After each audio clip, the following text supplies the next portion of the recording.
Hello hi ഇന്നത്തെ വീഡിയോയിൽ കാണിക്കുന്നത് വെച്ചാൽ നമ്മുടെ ഫെലനോപ്സിസ് ഓർക്കിഡ് പ്ലാന്റ് ഒരു ലീഫിൽ ഇൻഫെക്ഷൻ വന്നതാണ് കേട്ടോ കാണിക്കുന്നത്. അപ്പോൾ അത് നമ്മൾ എങ്ങനെ ട്രീറ്റ് ചെയ്യുന്നതാണ് ഇന്നത്തെ വീഡിയോയിൽ ഞാൻ കാണിക്കുന്നത്. ഇത് കണ്ടില്ലേ, ഇതൊരു ഫംഗൽ ഇൻഫെക്ഷനാണ്. ആദ്യം സൺബേൺ ആയിട്ട് ആ ഒരു പോർഷനിൽ പിന്നെ ഇൻഫെക്ഷൻ വന്നതാണ് ഈ കാണുന്നത്. അപ്പോൾ ഇതുപോലെ വന്നാൽ നമ്മൾ അത്യാവശ്യം നന്നായിട്ട് കെയർ ചെയ്യണം, നമ്മൾ പ്രത്യേകിച്ച് ഫെലനോപ്സിസ് ഓർക്കിഡ്സ്. അല്ലെങ്കിൽ നമ്മുടെ പ്ലാന്റ് തന്നെ നശിച്ചു പോകാനുള്ള ചാൻസ് വളരെ കൂടുതലാണ്. ആ കാണുന്ന ബ്ലാക്ക് സ്പോട്ട് കണ്ടോ, അതൊരു സൺബേൺ ആണ്, എന്നിട്ട് അവിടെ ഇൻഫെക്ഷൻ വന്നതാണ്. അപ്പോൾ നമ്മൾ ഫസ്റ്റ് തന്നെ ചെയ്യാനുള്ളത് നല്ലൊരു സ്റ്റെറിലൈസ് ചെയ്ത ഒരു ബ്ലൈഡോ എന്തെങ്കിലും സിസറോ വെച്ച് അത് കട്ട് ചെയ്ത് റിമൂവ് ചെയ്യുക. ഫസ്റ്റ് സ്റ്റെപ്പ് തന്നെ അത് കട്ട് ചെയ്ത് നശിപ്പിച്ച് തന്നെ കളയുക മാക്സിമം. സോ അത് ഫസ്റ്റ് കട്ട് ചെയ്ത് കളഞ്ഞിട്ട് ദെൻ ആ കട്ട് ചെയ്ത പോർഷനിൽ ഏതെങ്കിലും ഒരു ഫംഗിസൈഡ് അപ്ലൈ ചെയ്യുക.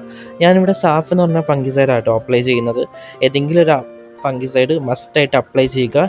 ദെൻ പ്ലാന്റിനെ നല്ല രീതിയിൽ ഷെയ്ഡുള്ള ഏരിയയിൽ തന്നെ കീപ്പ് ചെയ്യുക, അല്ലെങ്കിൽ വീണ്ടും ഇൻഫെക്ഷൻ സ്പ്രെഡ് ആവാനുള്ള ചാൻസ് വളരെ കൂടുതലാണ് കേട്ടോ.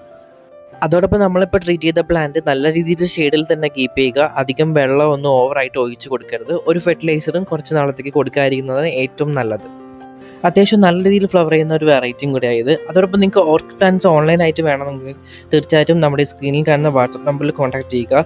അടിപൊളി ഹെൽത്തി പ്ലാന്റ്സ് നമ്മുടെ കയ്യിൽ ഇപ്പോൾ ഡെൻഡ്രോബിറ്റിൻ്റെ സ്റ്റോക്ക് ഉണ്ട് കേട്ടോ. അപ്പോൾ അടുത്ത വീഡിയോയിൽ കാണാം. അതുവരെയ്ക്കും ബൈ.